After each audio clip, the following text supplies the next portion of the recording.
प्रश्न है आपका कि मानव शरीर की धीमी वृद्धि निम्नलिखित में से किसकी कमी के कारण होती है। तो मानव शरीर में धीमी वृद्धि आपका प्रोटीन की कमी के कारण होता है। किसके कारण? प्रोटीन के कमी के कारण होता है। और प्रोटीन शब्द का प्रयोग सर्वप्रथम जे बर्जीलियस ने किया था। प्रोटीन के प्रमुख स्रोत की बात करें तो उसमें दूध आ जाएगा, अंडा आ जाएगा, बादाम, दाल, सोयाबीन इत्यादि। वसा जो है शरीर को ऊर्जा प्रदान कराने वाला प्रमुख खाद्य पदार्थ है और 1 ग्राम वसा से 9.3 किलो कैलोरी ऊर्जा प्राप्त होती है। विटामिन की खोज सीफंक ने किया था। जल में घुलनशील विटामिन के नाम बी और सी है और जल वसा में घुलनशील विटामिन का नाम एडीई के है। क्या है? एडीई के। नेक्स्ट प्रश्न है आपका कि हमारे शरीर में रक्त का दाब होता है तो ये वायुमंडलीय दाब के बराबर होता है। किसके बराबर होता है? वायुमंडलीय दाब के बराबर होता है, इसलिए ऑप्शन सी सही है। और थोड़ा बात कर लेते हैं कि मनुष्य के रक्त को दाब जो है 120/80 mm ऑफ Hg होता है। मनुष्य के जो रक्त का दाब को हम लोग स्फिग्नो मैनोमीटर से मापते हैं और वायुमंडलीय दाब बैरोमीटर द्वारा ज्ञात किया जाता है। नेक्स्ट प्रश्न है आपका कि निम्नलिखित में से कौन मुद्रास्फीति से सर्वाधिक लाभ पाता है। तो मुद्रास्फीति में क्या होता है ना कि मुद्रा का जो मूल्य होता है वह गिर जाता है और वस्तु और सेवाओं का मूल्य क्या होता है? बढ़ जाता है। इसी को तो मुद्रास्फीति कहते हैं। और मुद्रास्फीति में जो लेनदार होता है, जो लेने वाला होता है, जो ऋणी होता है, वो आपका लाभ में होता है, यानी डिबेटर्स इसका क्या हो जाएगा? आंसर हो जाएगा। और इसके बारे में हम लोग थोड़ा सा बात कर लेते हैं कि मुद्रास्फीति एक सीमा के उद्योग और व्यापार को प्रोत्साहित करता है। बाजार में तरलता की अधिकता मुद्रास्फीति के कारण होता है। बाजार में तरलता को कम कर दीजिए, मुद्रास्फीति रोका जाएगा। नेक्स्ट प्रश्न है आपका कि मानव शरीर में विटामिन ए कहाँ संचित रहता है। तो मानव शरीर में विटामिन आपका लीवर में संचित रहता है। कहाँ? यकृत में।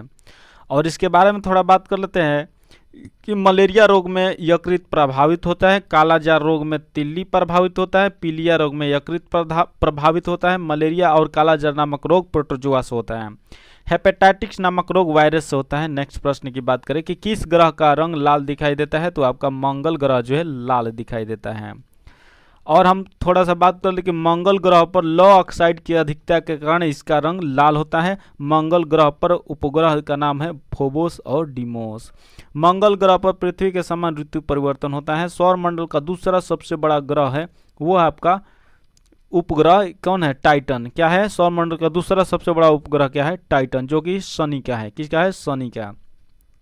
और अरुण का उपग्रह का नाम टाइटेनिया है और वरुण ग्रह का उपग्रह का नाम ड्राइटन है। क्या है? ड्राइटन। और बृहस्पति रंग का जो रंग होता है वो पीला होता है। बृहस्पति सौरमंडल का सबसे बड़ा ग्रह है। नेक्स्ट प्रश्न की बात करें तो वह है कि choose the correct word that can replace this sentence who one who travel by foot. तो इसका क्या हो जाएगा? इसका क्या हो जाएगा? पेडेस्ट्रियन हो जाएगा। ऑप्शन सी इसका सही है। पेडेस्ट्रियन का मतलब पद चलित होता है या पैदल चलने वाला। तो इस ऑप्शन सी इसका सही आंसर है। नेक्स्ट प्रश्न की बात करें, choose the correct spelt word, माने जिसका स्पेलिंग सही है उसी को चुनना है। इसमें 7 का क्या हो जाएगा? ए हो जाएगा। क्या हो जाएगा? ए ऑप्शन सही है। नेक्स्ट प्रश्न है आपका, चूज द करेक्ट सफिक्स। इसमें सफिक्स चुना है डोंट ड्राइव रेकलेसली। क्या हो जाएगा? ऑप्शन बी इसका हो जाएगा सही। ऑप्शन बी इसका क्या हो जाएगा? सही हो जाएगा। 8 का बी। ड्राइव मेन वर्ब है जिससे क्वालिफाई करने का कार्य एडवर्ब करेगा और एडजेक्टिव को एडवर्ब में बदलने के लिए सफिक्स के रूप में एलवाई का प्रयोग करना चाहिए। नेक्स्ट प्रश्न आपका, choose the correct meaning of the idiom carry the day. Carry the day का मतलब क्या हो जाएगा? ये क्या हो जाएगा इसका? ये हो जाएगा आपका विजयी। कैरी द डे इडियम का अर्थ होता है विजयी होने, जीत दर्ज करना, इसलिए इसका क्या हो जाएगा? ऑप्शन ए इसका विन ए विक्ट्री। विन ए विक्ट्री इसका सही आंसर है। नेक्स्ट प्रश्न है कि choose the correct form of verb he will unlock the door when. तो क्या हो जाएगा?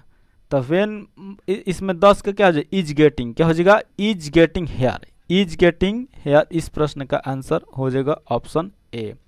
क्योंकि बात कीजिएगा कि वाक्य का जब एक क्लॉज फ्यूचर टेंस में हो तो दूसरा सिंपल प्रेजेंट में होना चाहिए, इसलिए 10 का क्या हो जाएगा? ए हो जाएगा।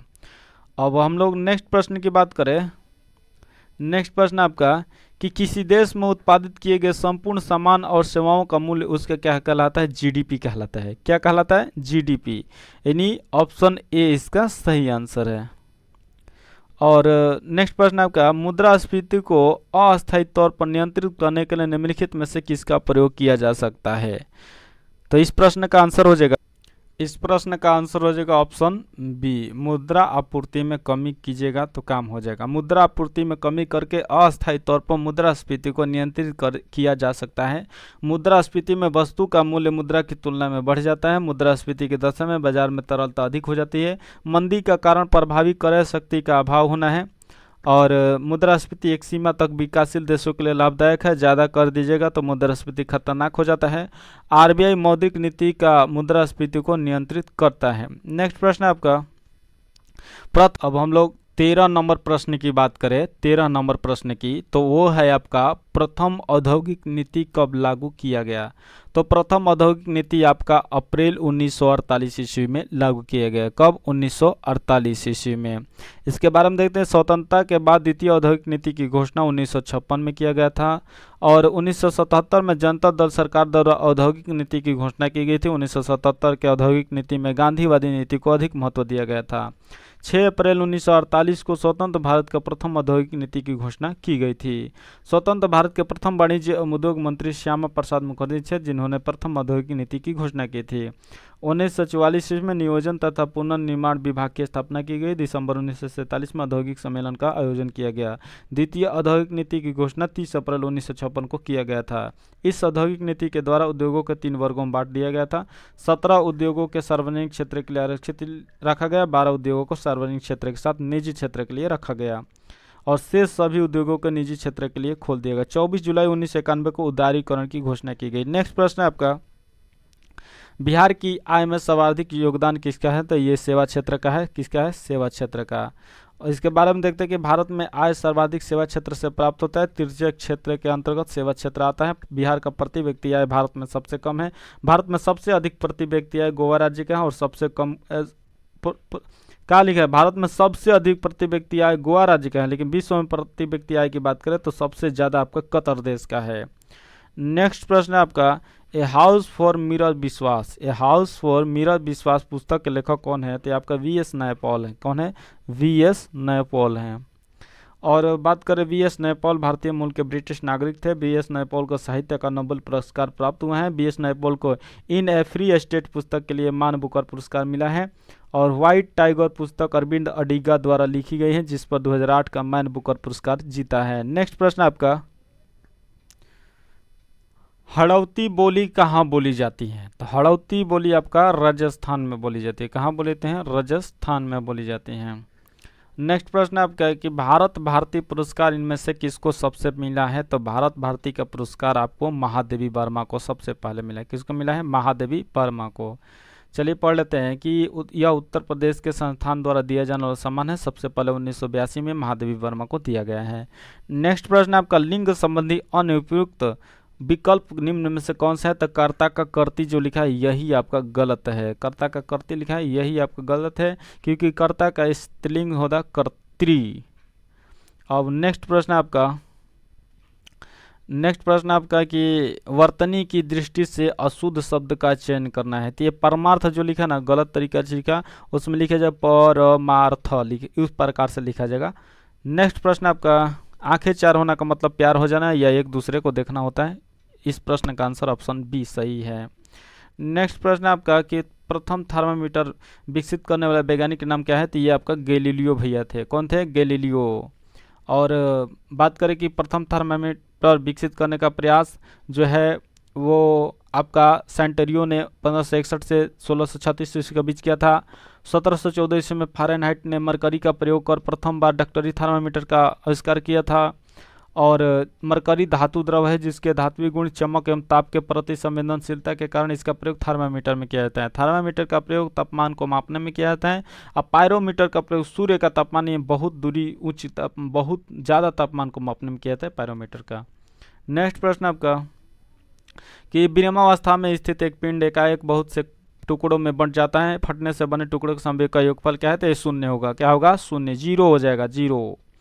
तो इसके बारे में थोड़ा देख लेते हैं कि बम का फटना संवेग संरक्षण के सिद्धांत पर आधारित है। बम का प्रारंभिक अवस्था में संवेग टुकड़ों के कुल संवेग के योगफल के बराबर हो जाता है।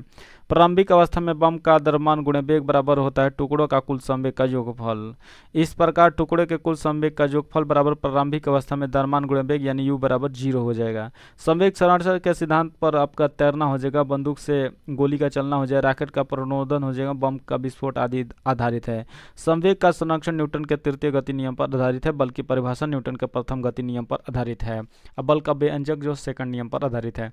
चलिए नेक्स्ट प्रश्न की बात करें कि बल बाहु का मान यदि दुगुना कर दिया जाए तो बल अघूर्ण का मान कितना हो जाए? ये भी 2 गुना हो जाएगा। क्या हो जाएगा? ये भी 2 गुना हो जाएगा।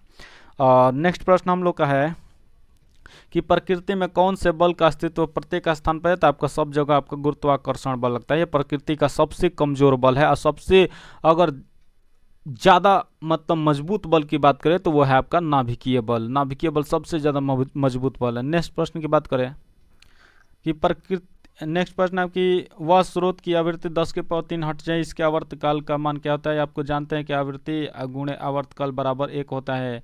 सीधे उल्टा कर देना है तो 1/10 के पावर 3 कीजिए तो क्या हो जाएगा? 10 के पावर -3 आंसर हो जाएगा। ऑप्शन ए इसका सही आंसर है। नेक्स्ट प्रश्न है आपका गैसों में उत्पन्न हो सकती हैं, तो गैसों में केवल अनुदैर्ध्य तरंग उत्पन्न होती है। क्या है? अनुदैर्ध्य तरंग। ऑप्शन बी इसका सही है। कैसे है इसके बारे में देखते हैं कि अनुप्रस्थ तरंगें ठोस एवं द्रव के ऊपरी सतह पर उत्पन्न की जा सकती हैं। ऊपरी सतह पर, ठोस हो चाहे द्रव हो, ऊपरी सतह पर अनुप्रस्थ तरंगें उत्पन्न की जाती है। यह गैसों में उत्पन्न नहीं किया जा सकता है। अनुदैर्ध्य तरंगें ठोस, द्रव, गैस तीनों माध्यम में उत्पन्न किया जा सकता है। अनुप्रस्थ तरंग उत्पन्न करने के लिए माध्यम में दृढ़ता का गुण होना आवश्यक है। अनुदैर्ध्य तरंग उत्पन्न करने के लिए माध्यम में प्रत्यास्थता का गुण होना चाहिए। और अनुप्रस्थ तरंग को ध्रुवित किया जा सकता है, लेकिन अनुदैर्ध्य तरंग को आप ध्रुवित नहीं कर सकते, पोलराइज आप नहीं कर सकते हैं। नेक्स्ट प्रश्न आपका अवतल है। 27 नंबर प्रश्न को देखते हैं कि लिखा है अवतल दर्पण में जब कोई वस्तु ध्रुव और फोकस के बीच रखी जाते हैं तो उसका प्रतिबिंब जो है आभासी बनता है, सीधा बनता है, वस्तु से बड़ा बनता है, लेकिन दर्पण के पीछे बनता है। यही आपका 27 का आंसर सी हो जाएगा। और नेक्स्ट प्रश्न है यहाँ पर दर्पण के लिए u, v और f में संबंध बनाते हैं। आप जानते हैं कि दर्पण के लिए फार्मूला होता है 1/f बराबर 1/v प्लस 1/u। इस प्रकार से आप इसको हल कीजिएगा तो 28 का आपका c निकल कर आ जाएगा। 28 का क्या हो जाएगा? c नंबर सही है। f बराबर u/u प्लस v आप सॉल्व कीजिएगा तो आ ही जाएगा। नेक्स्ट प्रश्न आपका और यही लगला आपको बता देते हैं कि जो लेंस के लिए फार्मूला तो 1/f बराबर 1/v माइनस 1/u होता है। चलिए नेक्स्ट प्रश्न है आवर्धन की इकाई क्या होता है? आवर्धन की कोई इकाई नहीं होती, क्योंकि यहाँ पर प्रतिबिंब की ऊंचाई बटा वस्तु की ऊंचाई दोनों कट जाता है, खत्म हो जाता है, इसलिए इसका आंसर क्या हो जाएगा? इसका बीमा होता ही नहीं है, मतलब इकाई इसका होता ही नहीं है। ऑप्शन डी सही है। नेक्स्ट प्रश्न है दृष्टि दोष के क्या कारण है? दीर्घ दृष्टि दोष के क्या कारण है?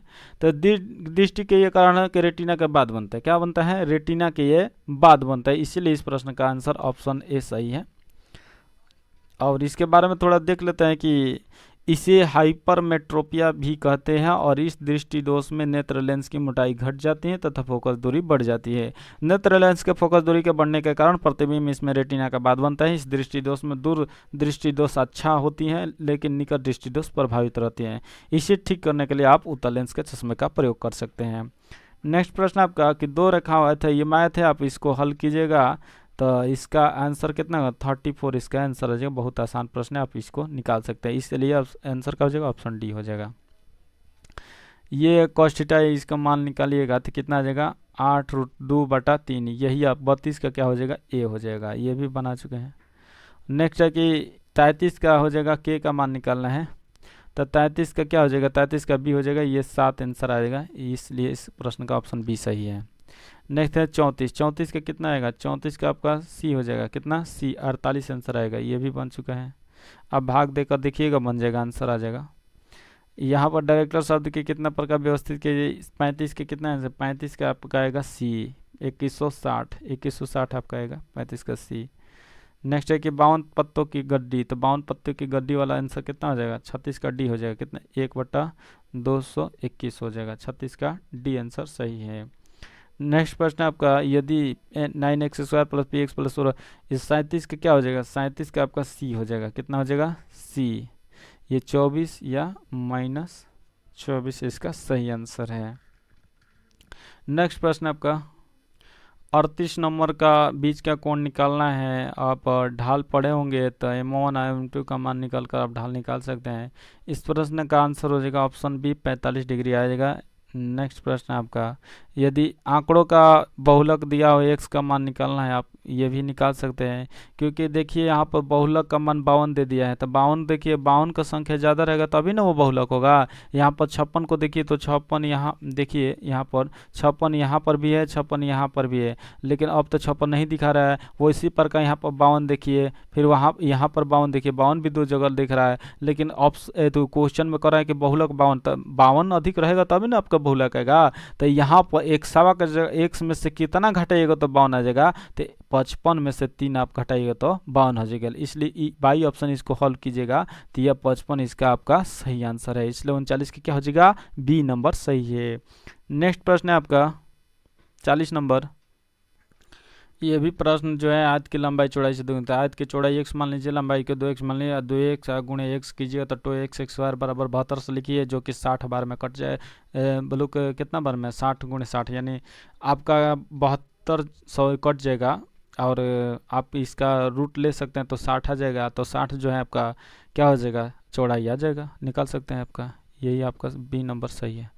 नेक्स्ट प्रश्न आपका, वर्ष 1938 के भारतीय राष्ट्रीय कांग्रेस का हरिपुरा अधिवेशन की अध्यक्षता आपका सुभाष चंद्र बोस ने किया था। किसने किया था, सुभाष चंद्र बोस ने किया था। इसलिए इस ऑप्शन डी इसका सही आंसर है। इसके बारे में देखिए कि यह कांग्रेस का 52वां अधिवेशन था और सुभाष चंद्र बोस दूसरी बार 1939 में त्रिपुरी कांग्रेस अधिवेशन में गांधी जी के विरुद्ध खड़ा हुए थे और चुनाव भी गए थे, और जिन्होंने पाटा सीतारामैया को आप पराजित कर दिया था। पराजय के बाद गांधी जी ने कहा कि यह पाटा भी सीतारामैया की हार नहीं, मेरी हार है।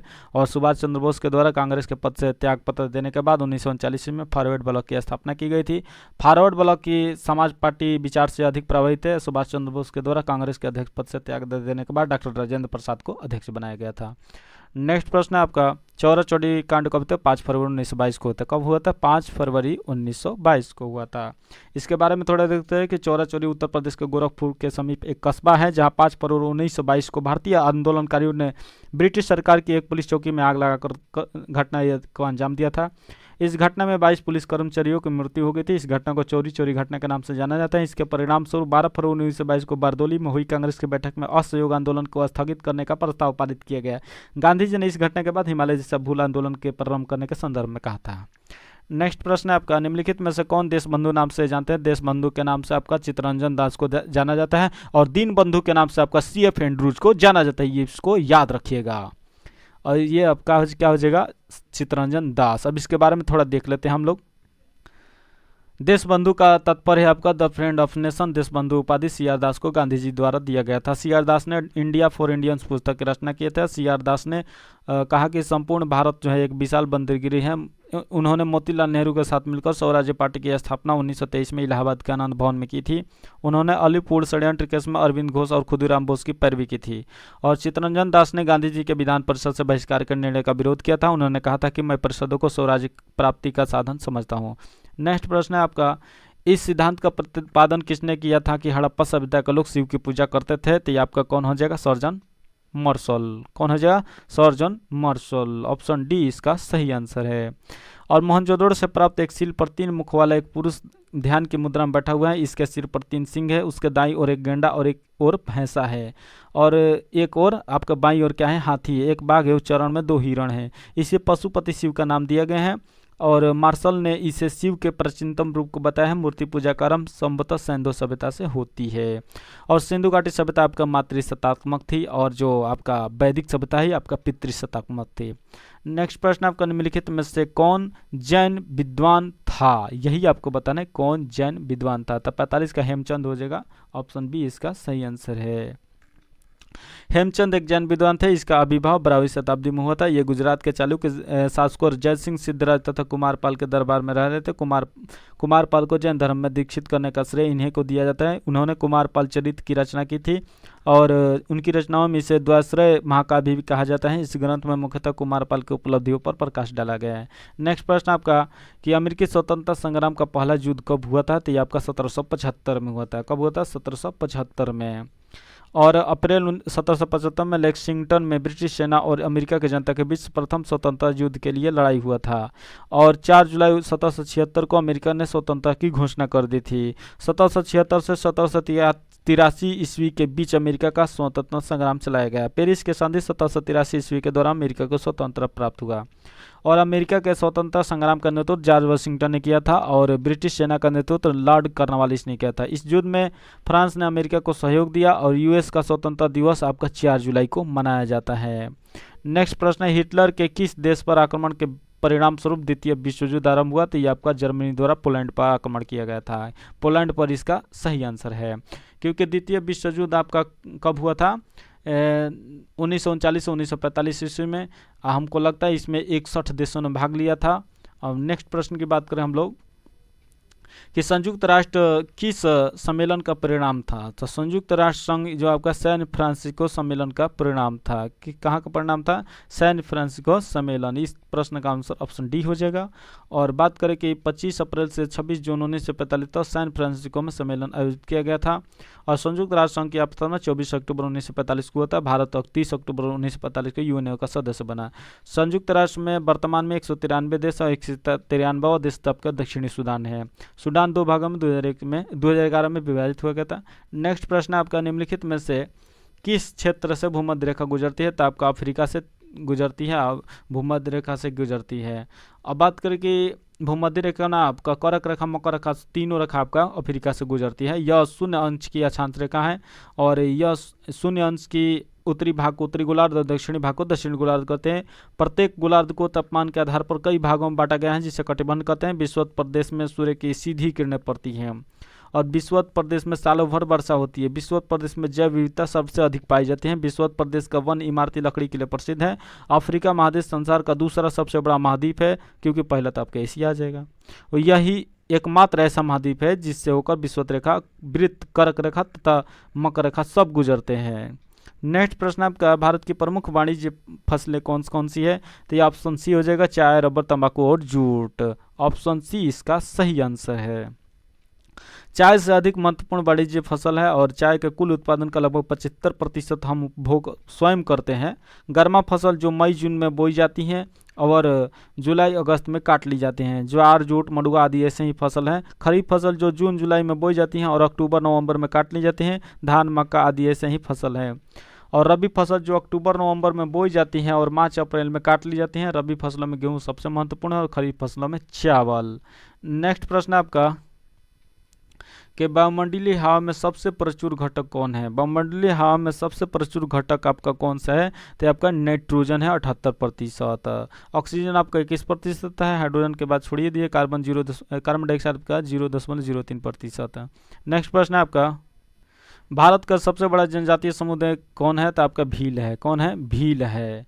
और भील जनजाति राजस्थान, मध्य प्रदेश, महाराष्ट्र, छत्तीसगढ़, गुजरात आदि राज्यों में पाई जाती है। भारत की दूसरी सबसे बड़ी आज़ादी वाला जो है आपका वो जनजाति कौन है? गोंड है। कौन है? गोंड। 2011 के जनगणना के अनुसार देश के कुल आबादी में जनजातीय 8.60% थी और गोंड, संथाल, थारू जनजातीय भी भारी संख्या में पाई जाते हैं। जनजाति किसे कहते हैं? जो अपनी प्राचीन संस्कृति को बनाए रखते हैं, जिससे स्थानीय भूमि और वन अपनी संस्कृति के प्रति अत्यंत लगाव होता है। थारू जनजाति उत्तराखंड, उत्तर प्रदेश में पाई जाती हैं। थारू जनजाति जो दीपावली को शोक रूप में मनाते हैं। नेक्स्ट प्रश्न है, इस समय भारत में सबसे बड़ा तेल शोधक कारखाना है तो जामनगर का है। कौन है? जामनगर। ये आपका सही आंसर, ऑप्शन ए सही आंसर है। और भारत की सबसे बड़ी तेल शोधन है और मथुरा तेल शोधक कारखाना IOC द्वारा संचालित होता है। रिलायंस समूह का जामनगर तेल शोधक कारखाना जो है निजी क्षेत्र का तेल शोधक कारखाना है। विशाखापट्टनम तेल शोधक कारखाना HPCL का है और मुंबई माहुल तेल शोधक कारखाना BPCL का है अधीन है। BPCL का अधीन है। मुंबई तेल शोधक कारखाना HPCL के अधीन आता है। डिगबोई तेल शोधन कारखाना की स्थापना 1901 में किया गया था। डिगबोई तेल शोधक कारखाना की स्थापना 1901 में किया गया था। यह एशिया का सबसे पुराना कारखाना है। नेक्स्ट प्रश्न आपका, ओजोन परत कहाँ पाई जाता है? क्षोभ मंडल के बाद कौन पड़ता है? समताप मंडल। तो ओजोन परत आपका समताप मंडल में पाई जाती है। 54 के क्या हो जाएगा? C number. और इसके बारे में बात करें, समताप मंडल में मौसम शांत रहता है, समताप मंडल में 90% ओजोन पाया जाता है, क्षोभ मंडल में 10% ओजोन पाए जाते हैं। क्षोभ मंडल सभी महत्वपूर्ण घटनाएं इसी मंडल में होती हैं। बाहरी मंडल 6 से 40 किलोमीटर से ऊपर के भाग को बहिर्मंडल कहते हैं। बहिर्मंडल की सबसे ऊपरी सीमा निर्धारित नहीं है और बहिर्मंडल में नाइट्रोजन और हीलियम गैस की प्रधानता होती है। नेक्स्ट प्रश्न है आपका, वायुमंडल में कौन सी गैस पराबैंगनी किरणों का अवशोषण कर लेती है? आपका ओजोन कर लेते हैं। कौन करती है? ओजोन। अगर डायरेक्ट आपका पराबैंगनी किरण आ जाएगा तो इससे स्किन कैंसर का प्रॉब्लम हो जाएगा। और पराबैंगनी किरणें के आने से पृथ्वी पर जीव जंतु को हानि पहुंचती है। ओजोन परत को पृथ्वी का सुरक्षा कवच कहा जाता है। ओजोन परत को सीएफसी गैस से अधिक प्रभावित करती हैं। सीएफसी गैस सबसे अधिक किसको प्रभावित करती है? तो ओजोन गैस को। क्लोरीन गैस को सीएफसी का घटक है, अत्यधिक हानि पहुंचाती है। नेक्स्ट प्रश्न है कि दिल्ली से मथुरा तथा वाराणसी होते हुए कोलकाता से कौन सा राष्ट्रीय राजमार्ग गुजरता है? तो 19। कौन? NH-19 गुजरता है। इस प्रश्न का आंसर क्या हो जाएगा? Option B. थोड़ा NH के बारे में बात कर लेते हैं कि NH4 जो है वो मुंबई चेन्नई को जोड़ता है। NH6 जो है कोलकाता हजीरा गुजरात को जोड़ता है। NH10 दिल्ली और फजिल्का को जोड़ता है। शेरशाह सूरी द्वारा GT रोड का निर्माण किया गया था। शेरशाह रोड को ब्रिटिश भारत में लॉर्ड ऑकलैंड ने मरम्मत करवाया था। शेरशाह सूरी रोड को GT रोड के नाम से जानते हैं। GT रोड को NH1 और NH2 में बांटा गया है। NH1 दिल्ली से अमृतसर और NH2 दिल्ली से कोलकाता को जोड़ती है। NH2 का नाम बदलकर NH19 कर दिया गया है। NH19 की कुल लंबाई 1465 किलोमीटर है। नेक्स्ट प्रश्न आपका, निम्न में से किस सुल्तान ने आगरा नगर को बसाया था? आपका सिकंदर लोदी ने आगरा नगर को बसाया था। आगरा शहर की स्थापना सिकंदर लोदी द्वारा 1504 ईस्वी में किया गया था। सिकंदर लोदी ने 1506 में आगरा को अपनी राजधानी बनाया था ताकि दुआ पर नियंत्रण रखा जा सके और राजपूतों द्वारा दिल्ली की ओर बढ़ने के प्रयास को विफल किया जा सके। उसने भूमि माप हेतु 39 अंगुल का पैमाना विकसित किया था जिसे गजे सिकंदरी कहा जाता है। उसने फारसी भाषा में गुलरुखी उपनाम से कविताएं लिखा था। उसके काल में संगीत से संबंधित एक ग्रंथ थे, लज्जत ए सिकंदर शाही की रचना हुई थी। और उसके शासनकाल में आयुर्वेद पर औषधि की अनुवादित पुस्तक फहरंगे ए सिकंदरी से नाम से जाना जाता है। और नेक्स्ट प्रश्न आपका, मानव जनित आपदा के प्रभाव को कम करने का कारगर उपाय क्या है? तो सामुदायिक जागरूकता पर आप ध्यान दीजिए, अपने आप कम हो जाएगा मानव जनित आपदा। और मानव जनित आपदा जैसे आग, दुर्घटना, विस्फोट आदि को आने वाली विनाशकारी प्राकृतिक विपत्तियों की तरह ही आकस्मिक होते हैं और उन्हीं के समान विनाशकारी भी। राष्ट्रीय आपदा प्रबंधन अधिनियम 2005 ईस्वी में लाया गया था। राष्ट्रीय आपदा प्रबंधन अधिनियम को जनवरी 2006 में लागू किया गया था। इस अधिनियम के धारा 2D में आपदा को परिभाषित किया गया है। राष्ट्रीय आपदा प्रबंधन का संचालन गृह मंत्रालय द्वारा किया जाता है। राष्ट्रीय आपदा प्रबंधन प्राधिकरण की स्थापना 2006 में किया गया था। और इस प्राधिकरण के जो पदेन अध्यक्ष होते हैं वो प्रधानमंत्री होते हैं। राज्य स्तर और जिला स्तर पर आपदा प्रबंधन प्राधिकरण का गठन भी किया जाता है। नेक्स्ट प्रश्न आपका कि लोकसभा और राज्यसभा की संयुक्त बैठक किसके द्वारा आहूत की जाती है? तो यह आपका राष्ट्रपति के द्वारा आहूत की जाती है। माने राष्ट्रपति इसको बुलाता है और अध्यक्ष की जो बैठक की अध्यक्षता करता है वो लोकसभा के अध्यक्ष करते हैं। इसके बारे में पढ़ लीजिए कि राष्ट्रपति अनुच्छेद 108 के अधीन संयुक्त अधिवेशन का आह्वान करता है। राष्ट्रपति के आह्वान पर लोकसभा स्पीकर संयुक्त अध्यक्ष की अधिवेशन की अध्यक्षता कराता है। और जब साधारण विधेयक पर दोनों अध्यक्षों के बीच गतिरोध उत्पन्न हो जाते हैं तो संयुक्त अधिवेशन बुलाया जाता है। और जब कोई साधारण विधेयक किसी सदन में 6 माह से अधिक समय लंबित है तो संयुक्त अधिवेशन बुलाए जा सकते हैं। अब तक 3 बार संयुक्त अधिवेशन बुलाए गए हैं, 1961 में, 1978 में और 2002 में। नेक्स्ट प्रश्न, पंचायती राज संस्थाओं के कितने स्तर है? ये 3 स्तर है। कितने स्तर है? 3। इसके बारे में थोड़ा बात करें। 73वां संविधान संशोधन के द्वारा ही पंचायती राज के त्रिस्तरीय ढांचे को संवैधानिक दर्जा प्रदान किया गया है। पंचायत के सदस्य की उम्र 21 वर्ष निश्चित किया गया है। 73वें संविधान संशोधन अधिनियम द्वारा स्थापित अनुच्छेद 243 के में पंचायतों के लिए राज्य निर्वाचन आयोग का गठन किया गया है। अनुच्छेद 243I और 243Y द्वारा राज्य वित्त आयोग का गठन का प्रावधान किया गया है। नेक्स्ट प्रश्न आपके, भारत के संविधान का 73वां संविधान संशोधन अधिनियम 1992 पारित किए जाने का क्या कारण था? तो ये ऑप्शन ए हो जाए, पंचायती राज को बल प्रदान करना। ये आपका ऑप्शन ए सही है। इसके बारे में देखिए, संविधान का जो भाग 4 के जो अनुच्छेद 40 में पंचायती राज व्यवस्था का गठन किया गया है। और संविधान के भाग 9 में पंचायती राज व्यवस्था को रखकर संवैधानिक दर्जा दिया गया है। स्थानीय स्वशासन के आधुनिक समय में भारत में शुरुआत 1882 में लॉर्ड रिपन के काल में हुआ था। पंडित नेहरू ने 2 अक्टूबर 1959 को नागौर से, नागौर कहाँ है, राजस्थान, पंचायती राज व्यवस्था शुरू की है। पंचायती राज व्यवस्था का चुनाव कराना राज्य निर्वाचन आयोग की जिम्मेवारी है और राज्य वित्त आयोग पंचायती राज व्यवस्था एवं नागरिकता की वित्तीय व्यवस्था पर प्रत्येक 5 वर्षों पर राज्यपाल द्वारा गठित किया जाता है। स्थानीय स्वशासन क्या है, इसके बारे में देखते हैं कि शासन की वह प्रणाली जिससे निचले स्तर पर लोगों को भागीदार बनाकर लोकतांत्रिक विकेंद्रीकरण को सुनिश्चित किया जाना तथा लोगों को अपनी समस्याएं स्वयं हल करने के लिए सक्षम बनाया जाना है। पंचायती राज जो है वो राज्य सूची का विषय है। नेक्स्ट प्रश्न है आपका, किसी विशेष दिन लोकसभा में अधिकतम कितने तारांकित प्रश्न पूछे जा सकते हैं? तो ये आपका 20 प्रश्न पूछे जा सकते हैं। कितने प्रश्न? 20 प्रश्न, 20 से ज़्यादा नहीं पूछ सकते हैं। तारांकित प्रश्न जो है मौखिक पूछा जाता है तथा ऐसे प्रश्न का उत्तर तत्काल दिया जाता है। तारांकित प्रश्न पूरक प्रश्न भी पूछा जा सकता है। अतारांकित प्रश्न लिखित रूप में पूछा जाता है। अतारांकित प्रश्न का उत्तर भी लिखित दिया जाता है। अतारांकित प्रश्न के साथ पूरक प्रश्न नहीं पूछा सकता और तारांकित प्रश्न जो है प्रश्न पूछने वाला सदस्य तुरंत उत्तर चाहता है तो वह प्रश्न के शीर्ष पर तारा चिन्ह का लगा देता है और जिसे तारांकित प्रश्न कहा जाता है। कोई प्रश्न तारांकित तब माना जाएगा जब अतारांकित इसका निर्णय यथाशक्ति अध्यक्ष या सभापति द्वारा किया जाता है। नेक्स्ट प्रश्न आपका, शब्द चौथी सत्ता का प्रयोग किसके लिए किया गया है? तो ये आपका प्रेस और समाचार पत्र के लिए किया गया है। इसके बारे में देखिए, कार्यपालिका, विधायिका और न्यायपालिका के सत्ता के 3 पृथक पृथक केंद्र है जो अपने अपने सीमा से रहकर कार्य करती है, सीमा में रहकर कार्य करती है। विधायिका का अंग ही कार्यपालिका है और अनुच्छेद 50 में सत्ता के शक्ति का पृथक्करण का सिद्धांत भी चर्चा किया गया है और प्रेस और समाचार पत्र को चौथी सत्ता माना गया है। लोकतंत्र का चौथा स्तंभ प्रेस की स्वतंत्रता को कहा जाता है और आपका अनुच्छेद 19 का 1 में चर्चा किया गया, वाक स्वतंत्रता के साथ साथ प्रेस की स्वतंत्रता भी जोड़ा गया है। उच्चतम न्यायालय ने यह निर्णय दिया कि प्रेस की स्वतंत्रता 19 के 1 के ए के अधीन आती है। चौथी सत्ता शब्द का प्रयोग प्रेस और समाचार पत्रों के लिए होता है। नेक्स्ट प्रश्न आपका, प्रत्यक्ष लोकतंत्र सरकार का ऐसा तंत्र है जिसमें, इसमें क्या हो जाएगा? 64 के क्या हो जाएगा?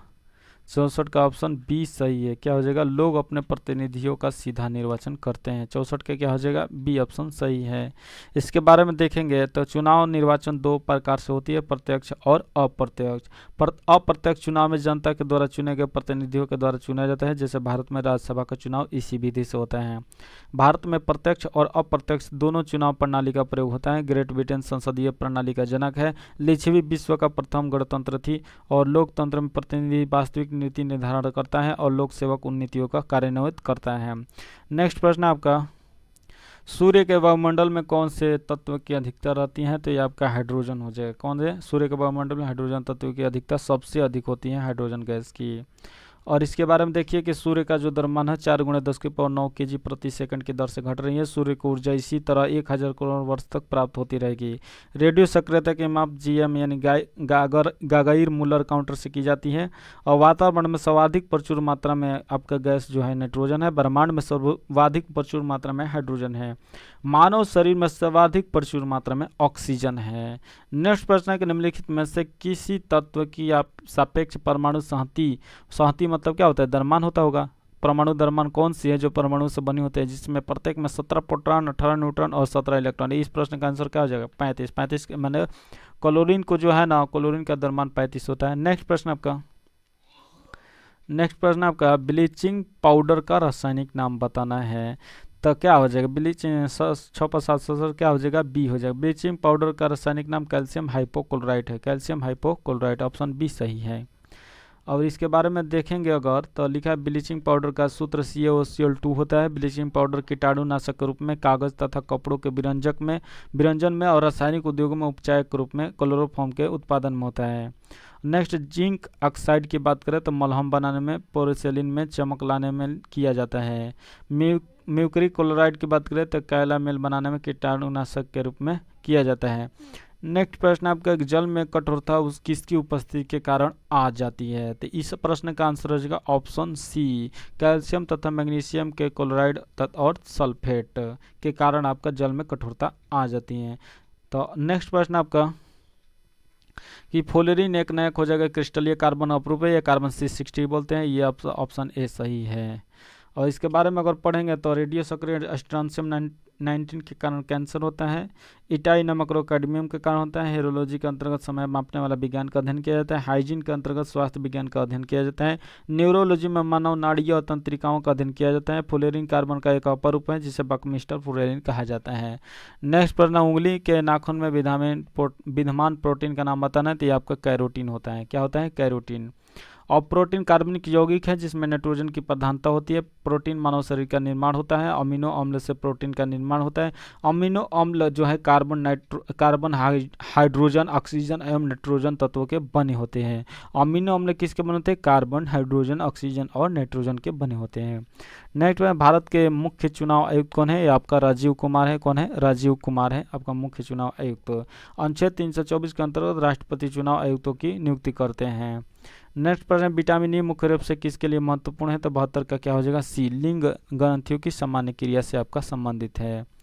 नेक्स्ट प्रश्न है कि रक्त दाब का नियंत्रण कौन करता है? ये आपका एड्रीनल ग्लैंड करता है, माने अधिवृक्क ग्रंथि आपका जो ब्लड प्रेशर इसको कंट्रोल करता है। और नेक्स्ट प्रश्न की हम लोग बात करें तो वो है आपका, निम्न में से किस वर्ष एनीमिया का प्रसार में कमी लाने की घोषणा की गई थी? आपका 2025 में किया गया था। कब किया गया था? 2025 में। बिहार में 2025 तक एनीमिया के प्रसार में कमी लाने हेतु घोषणा की गए थे। बिहार में एनीमिया को दूर करने के लिए स्वास्थ्य विभाग की ओर से विशेष रणनीति पर कार्य किया जा रहा है। स्वास्थ्य विभाग की कोशिश है कि प्रति वर्ष 3% दर से एनीमिया को दूर किया जाएगा। एनीमिया रोग का सबसे बड़ा कारण शरीर में आयरन की कमी होना है, और जब शरीर में रेड ब्लड सेल्स धीरे धीरे खत्म होने लगते हैं और बॉडी को ज़रूरत के हिसाब से डाइट नहीं मिलती है तो इससे खून की कमी होने लगती है। जब ज़्यादातर किशोरावस्था और महिलाओं में पीरियड्स के दौरान खून की कमी होती है। नेक्स्ट प्रश्न आपका, नेक्स्ट प्रश्न के भारत में राष्ट्रीय आय का आकलन किसके द्वारा किया जाता है? तो भारत में राष्ट्रीय आय का आकलन जो होता है राष्ट्रीय सांख्यिकी कार्यालय द्वारा किया जाता है। ऑप्शन बी इसका सही आंसर है। अब बात करें एनएसओ का, तो एनएसओ का मुख्यालय जो है, नेशनल स्टैटिक ऑर्गेनाइजेशन का मुख्यालय जो है आपका नई दिल्ली में स्थित है। और सीएसओ की स्थापना आपका 1951 में किया गया था। और भारत सांख्यिकी के जनक जो है पीसी महालनोबिस है। इसके जन्मदिन पर 29 जून को राष्ट्रीय सांख्यिकी दिवस मनाया जाता है। 2019 में एनएसओ में सीएसओ और एनएसएसओ का विलय कर दिया गया है। नेक्स्ट प्रश्न आपका, प्रश्न 74वें गणतंत्र दिवस परेड में किस राज्य की झांकी को प्रथम पुरस्कार मिला? तो ये आपका उत्तराखंड झांकी को प्रथम पुरस्कार मिला। ऑप्शन डी सही है। और धार्मिक स्थलों और राज्य के प्रगतिशील विकास को प्रदर्शित करने वाले उत्तराखंड की मानसखंड झांकी को प्रथम स्थान दिया गया है। नेक्स्ट प्रश्न कि राज्य एक निश्चित प्रदेश में राजनीतिक दृष्टि से संगठित जन समूह है, यह कथन किसका है? यह बंटनशाली का है। किसका है? बंटनशाली का, बंटनशाली का है। और इसके बारे में देखते हैं कि आधुनिक काल में राज्य संबंधी परिभाषाओं में बंटनशाली की परिभाषा महत्वपूर्ण है। बंटनशाली के अनुसार भूभाग, जनता, एकता और संगठन राज्य के ये 4 आवश्यक तत्व हैं। गार्नर के अनुसार जनसंख्या, निश्चित भूभाग, संप्रभुता, सरकार राज्य का 4 अनिवार्य तत्व है। वुडरो विल्सन ने लिखा है कि विधि के लिए एकता के सूत्र में आबद्ध और निश्चित भूमि प्रदेश में रहने वाली जनता राज्य है। भारत के उच्चतम न्यायालय के अनुसार कोई भी निजी इकाई या एजेंसी भी जो बतौर राज्य की संस्था के रूप में कार्य कर रही है अनुच्छेद 12 के तहत राज्य के अर्थ में गिनी जाती है। नेक्स्ट प्रश्न है कि निम्न में से कौन सा दबाव समूह का प्राथमिक उद्देश्य है? तो दबाव समूह का प्राथमिक उद्देश्य कौन है? आपका ऑप्शन सी है, नीतिगत निर्णयों को प्रभावित करने के लिए सरकार का दबाव डालना। और दबाव समूह शब्द का उद्भव संयुक्त राज्य अमेरिका से हुआ है। दबाव समूह आधुनिक प्रजातंत्र के अभिन्न अंग है।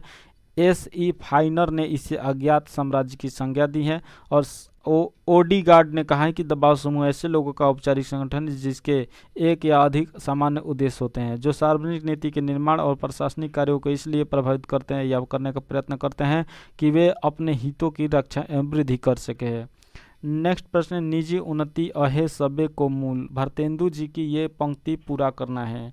तो 79 का ऑप्शन क्या हो जाएगा? डी, भाषा तथा उन्नति। यह कहा गया निजी भाषा उन्नति अहे सबे उन्नति को मूल, यही आपका डी नंबर सही आंसर है। नेक्स्ट प्रश्न है कि दूर दूर तक विस्तृत था हिम शब्द स्तबद्ध उसी के हृदय समान में कौन सा अलंकार है? तो यह आपका अलंकार है उपमा अलंकार। क्या हो जाएगा? उपमा अलंकार। प्रश्न में दिए गए वाक्य में उपमा अलंकार है जहाँ भिन्नता होते हुए भी उपमेय के उपमान के साथ समानता दिखाई जाए वह उपमा अलंकार होता है। नेक्स्ट प्रश्न है जंप बॉल शब्द निम्नलिखित में से किससे संबंधित है? तो जंप बॉल किससे संबंधित है? आपका ये बास्केटबॉल से संबंधित है। किससे संबंधित है? बास्केटबॉल से संबंधित है।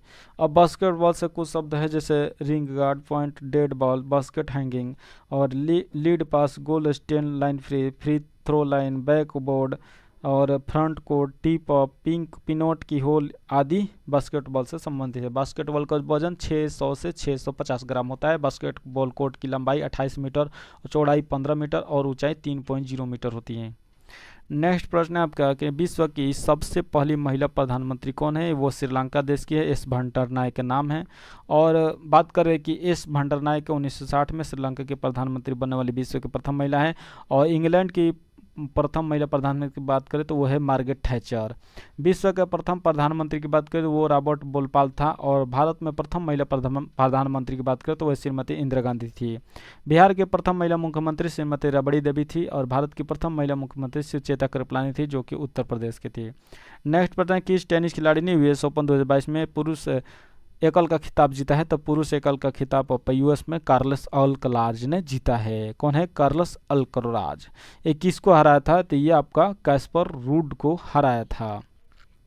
महिला वर्ग में ईगा स्वितेक ने ट्यूनीशिया के ओंस जेबुअर को हराकर महिला एकल यूएस 2022 का खिताब जीता।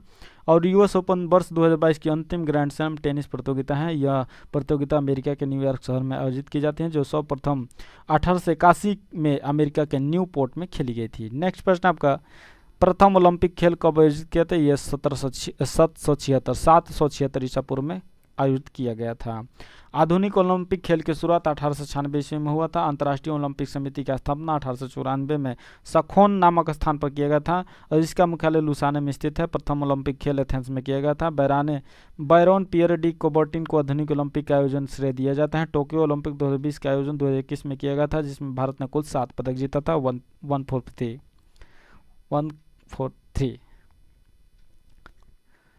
शतरंज चेस का जो खेल हो वो कहाँ शुरुआत हुआ है? आपका भारत का शुरुआत के दिन है। शतरंज जो है भारत से खेला जाता है। और बात करें इसके बारे में हड़प्पावासी को चेस का जनक माना जाता है। शतरंज में 64 वर्ग होते हैं। वीणा भारत के प्रचलितम वाद्य यंत्र है। भारत में लौह का प्रयोग सर्वप्रथम जो है वो आपका कब हुआ था? 950 बीसी में शुरू किया गया था। नेक्स्ट प्रश्न है म्यांमार की मुद्रा बताना। तो म्यांमार की मुद्रा क्यात है। क्या है? कायात। और बात करें कि तो बांग्लादेश की मुद्रा टका है। रूबल जो है रूस की मुद्रा है। और आपका येन जो है जापान की मुद्रा है। और युआन जो है चीन की मुद्रा है जिसके रेमनबी भी कहते हैं कभी कभी। नेक्स्ट पर है खुले बाजार की क्रियाएं एक हिस्सा है। खुले बाजार की क्रियाएं जो मौद्रिक नीति का हिस्सा है। किसका है? मौद्रिक नीति का हिस्सा है। तो 87 के क्या हो जाएगा? ऑप्शन ए सही है। और बात करें कि आरबीआई द्वारा खुला बाजार परिचालन किया जाता है और मौद्रिक नीति की घोषणा आरबीआई द्वारा किया जाता है। आर्थिक समीक्षा वित्त मंत्रालय द्वारा संसद में पेश किए जाते हैं। राजकोषीय नीति सरकार की कराधान नीति से है। नेक्स्ट प्रश्न आपका निम्नलिखित में से किसने क्रांतिकारी गतिविधियों के लिए इंग्लैंड में इंडिया होम रूल सोसाइटी का बनाया था? यह श्यामजी कृष्ण वर्मा ने बनाया था। किसने? श्यामजी कृष्ण वर्मा ने बनाया था। नेक्स्ट प्रश्न आपका भारत का विदेश विनिमय कोष किसके अधिकार क्षेत्र में रखा जाता है? तो ये 89 का हो जाएगा? 89 का डी हो जाएगा। काश कि भारत का विदेशी विनिमय कोष भारतीय रिजर्व बैंक के अधिकार क्षेत्र में रखा जाता है। तो यह क्या हो जाएगा? ऑप्शन डी हो जाएगा।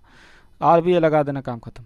और आरबीआई भारतीय वित्तीय विनिमय क्षेत्र के सर्वोच्च संगठन है। भारत में विदेशी विनिमय पर भी आरबीआई का ही नियंत्रण रहता है।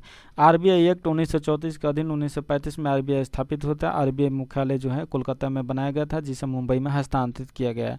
आरबीआई भारत में बैंकों का बैंक है। भारत सरकार का भी बैंकर है। नेक्स्ट प्रश्न है आपका निम्नलिखित में से कौन सा फल नहीं है? तो फल की बात करें तो आलू जो है तना है, फल नहीं है। तो आलू इसका सही आंसर है। बात करें कि आलू, अदरक, हल्दी, गन्ना तना का उदाहरण है। और मूली, गाजर, शकरकंद, शलजम जड़ का उदाहरण है। और स्तंभ जड़ का उदाहरण बरगद का पेड़, रबड़ का जड़ है। असत्य फल के उदाहरण आपका सेब, नाशपाती, कटहल है।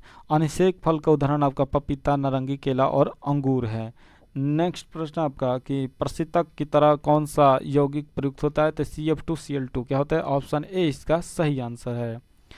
नेक्स्ट प्रश्न है आपका कि निम्न में से किस शहर में भारत का पहला लिथियम सेल निर्माण संयंत्र शुरू किया गया था? आपका तिरुपति में। कहाँ पर? तिरुपति में। तो 92 का ऑप्शन क्या हो जाएगा? ए। यह आधुनिक संयंत्र चेन्नई स्थित मुनोथ इंडस्ट्री लिमिटेड द्वारा 165 करोड़ के परिव्यय के साथ स्थापित किया गया है।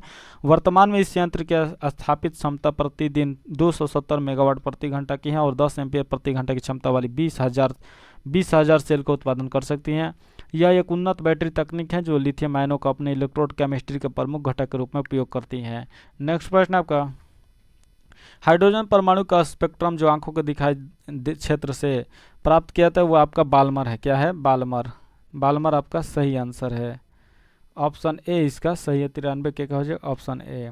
नेक्स्ट प्रश्न कि यदि समुद्र की सतह से निश्चित गहराई में जल का दबाव, समुद्र में जल का दबाव P1 और नदी के जल में दबाव P2, तो कभी आप जानते हैं कि समुद्र का जल जो है वो खारा होता है, इसलिए दबाव भी ज़्यादा ही होता है। तो इसका ऑप्शन सी हो जाए, P1 बड़ा हो जाएगा P2 से।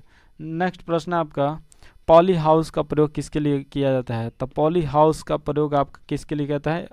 ये पौधों को उगाने के लिए किया जाता है। किसके लिए? पौधों को उगाने के लिए पॉली हाउस का प्रयोग किया जाता है।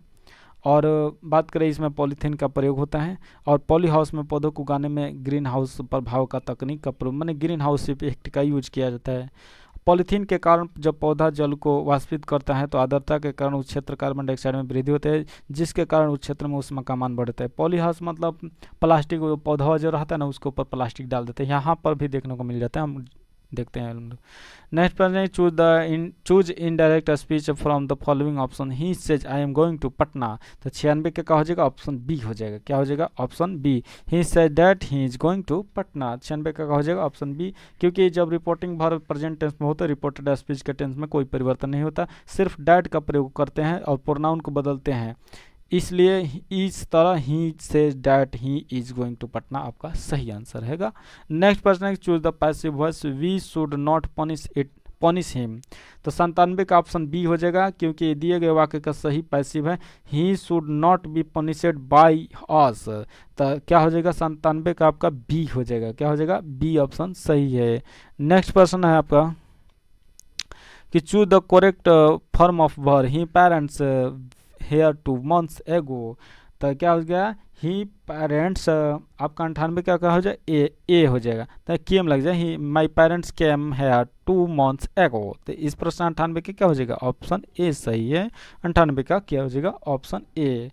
उसके बाद he spoke as he is, मतलब ही स्पोक वह बोला, क्या बोला?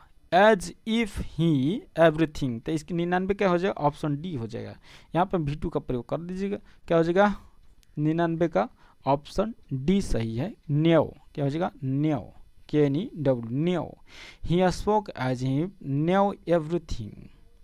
नेक्स्ट प्रश्न है, ट्रांसलेट करना है। Radha is more intelligent than. Radha Sarita से ज़्यादा तेज है या अधिक तेज है? तो राधा सरिता से ज़्यादा तेज है, यही आपका राजा सरिता से ज़्यादा तेज है। ऑप्शन सी इसका सही आंसर है। अब नेक्स्ट हम लोग वीडियो मिलते हैं। जय हिंद, जय भारत।